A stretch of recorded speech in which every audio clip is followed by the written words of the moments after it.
Hi friends, in this video we shall discuss the basic clinical examinations of lumbar spine specifically. Regarding clinical examination of lumbar spine, initially in inspection itself, that is the patient is in standing posture, we are looking from side, there is normal lumbar lordosis in lumbar spine. Increased lumbar lordosis is seen in conditions like spondylolisthesis, diseases affecting hip, for example, Perthes disease and congenital dislocation of hip in pregnancy and uterine fibroid. Please note that in spondylolisthesis, mainly occurring in L5-S1 and then over L4, L5, there is more lumbar lordosis, so that extension exercise shall be avoided in spondylolisthesis. The typical feature of spondylolisthesis is whenever extension is done, the patient felt more pain.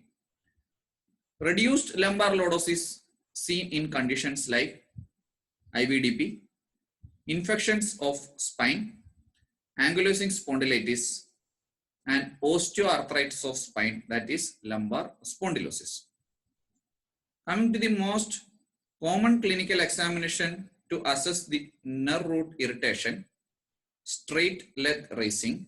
In this straight leg raising, we must do SLR passively. That means the examiner itself takes the leg on hand and then it shall be raised passively up to pain. When the pain starts over posterior thigh and if there is L5-S1 root is affected, then it radiates below knee up to calf. Stop SLR in that position and then lower the leg up to relief of pain. For the confirmation of SLR, if there is true radicular pain, please do passive dorsiflexion of foot, which causes again radicular pain. Once more, while doing straight leg raising, it is better to do it passively. That is, the examiner itself do straight leg raising of the patient. Initially, we shall look the normal leg, sound leg without pain, and then the affected leg. When we do the normal leg, when we raise the leg which is normal, then whether there is sciatic pain to the affected leg, then that test is called crossed leg SLR. Crossed leg SLR is positive mainly in central disc extrusion. That means the third stage of disc prolapse. That means there will be more disc bulge.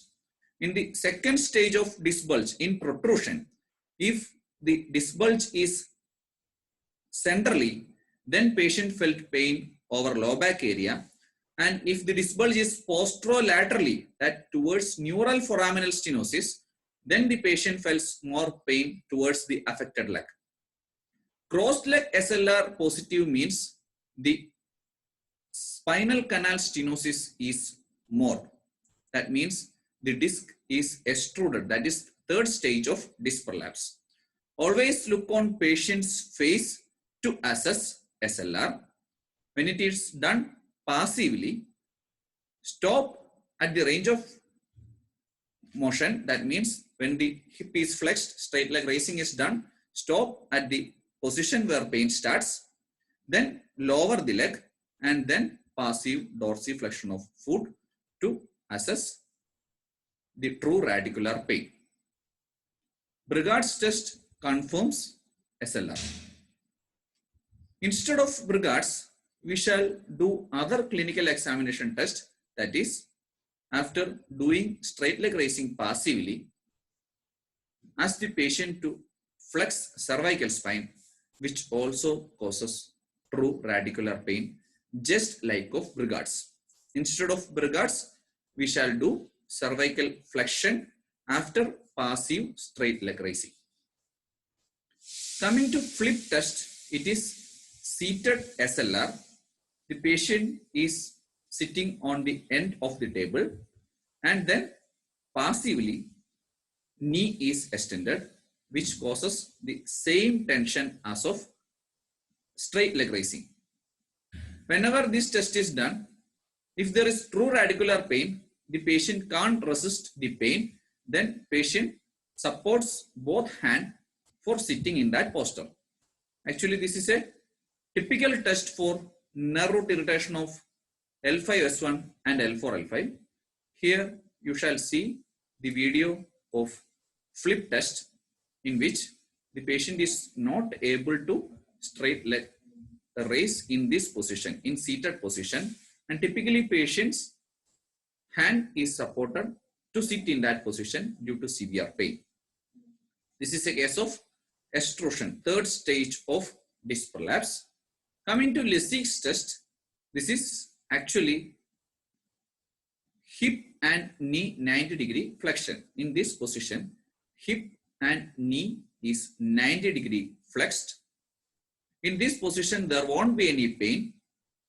Then passive extension of knee is done, which causes radicular pain. This is Lessig's test. Hip and knee is 90-degree flexed and then knee is extended, which causes radicular pain. This is lumbar flexion. Here actually hip, lumbar spine and thoracic spine is flexed. The distance between ground and fingers of patient should be maximum up to 7 centimeters. It's normal. The patient no need to touch the ground with fingers. Up to 7 centimeter distance in between fingers and ground is normal in lumbar flexion. In this position, if there is L5S1 radiculopathy, then just like of straight leg raising, patient felt radicular pain towards the affected limb. SLAM test is most confirmatory test for intervertebral neural foraminal stenosis of lower lumbar spine. In this, 3 steps we shall done. The patient sits same as like in flip test, either in a chair or in a table at the end of the table. The first step is flexion of entire spine, cervical, thoracic and lumbar spine is flexed. Then it should be flexed passively and ankle is dorsiflexed and then knee is extended. Actually, this position itself causes a tightness, but if there is true radicular pain, then the patient can't do this 3 maneuver simultaneously. First one is flexion of the entire spine, then dorsiflexion of ankle, and then extension of knee. In this maneuver, if there is true radicular pain, the patient can't bear this position, and whenever the flexion of spine is relieved, then the patient felt relief from pain. In all spinal examination, we shall definitely examine the internal rotation and external rotation of hip to rule out osteoarthritis of hip or avascular necrosis of hip, because the pain pattern in hip osteoarthritis or avascular necrosis is pain radiating from hip towards medial aspect of knee. For that, we shall examine hip internal rotation and external rotation in seated, supine and prone position. This is the first photo is the internal rotation of hip in seated position, and this is external rotation of hip in seated position. In supine position, this one is the internal rotation of hip and this is external rotation of hip. You shall again see in seated, this one is internal rotation and this is internal rotation in supine. This one is external rotation in supine and this is external rotation in seated position. In prone position, this one is the internal rotation of hip, which is normal is 35 degree. We shall examine it by standing on the lower end of the couch and ask the patient to do both both knee flexion in prone position and then open out both the foot. Then we shall examine the internal rotation and compare both hip and find out whether there is reduction. This is external rotation of hip in prone position. You shall see this one is external rotation of hip in supine, and this is external rotation of hip in prone position. This one is internal rotation of hip in supine, and this is internal rotation of hip in prone position. By clinical examination of hip, we shall able to rule out and differentiate it with lower lumbar lesion or hip pathology. This is heel walk and this one is toe walk. Heel walk is to rule out L4, L5 lesion. In this particularly, we are checking the potency of tibialis anterior muscle, and this L5S1. While doing toe walk, we are checking the potency of gastrosoleus muscle. Regarding L4, L5 and L5S1, heel walk and toe walk, the patient should walk total a distance of 10 steps to rule out toe walk and heel walk. Here you shall able to see in toe walk, this particular patient is not able to do toe walk due to L4, L5 lesion. Sorry, L5S1 lesion. There is toe walk. Typically toe walk, in this toe walk, we are checking the potency of gastrosoleus muscle and L5S1 nerve root lesion. And regarding heel walk, we are checking L4, L5. Totally 10 steps should be assessed to actually diagnose whether there is L4, L5 and L5S1 lesion. In this L4, L5, we are checking tibialis anterior, and in L5S1, we are checking gastrosoleus muscle. Coming to upper lumbar nerve root lesion L2, L3 and L4, femoral nerve stretch test is done. In femoral nerve stretch test, to check L2, L3, L4 lesion, patient is in prone position, flex the knee up to 90 degree and then passively extend the hip. Patient felt pain over radicular pain over anterior thigh. Patient is in prone position, flex the knee up to 90 degree and passively extend the hip. In this particular position, patient felt radicular pain in the anterior thigh, which helps us to diagnose upper lumbar nerve root lesion. Coming to conclusion regarding clinical examination of spine, please note that first we are doing inspection to check whether there is increased or decreased lumbar lordosis by undressing up to waist.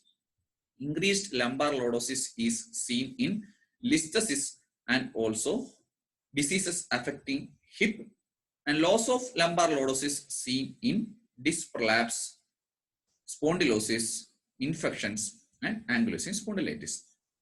Coming to straight leg raising, do it passively. Always look on patient's face. Stop at the point when pain starts. Lower the leg up to the relief of pain and then do passive dorsiflexion for the confirmation of true radicular pain. That test is called Brigard's test. Instead of Brigard's test, you shall also ask the patient to flex cervical spine to check whether there is radicular pain.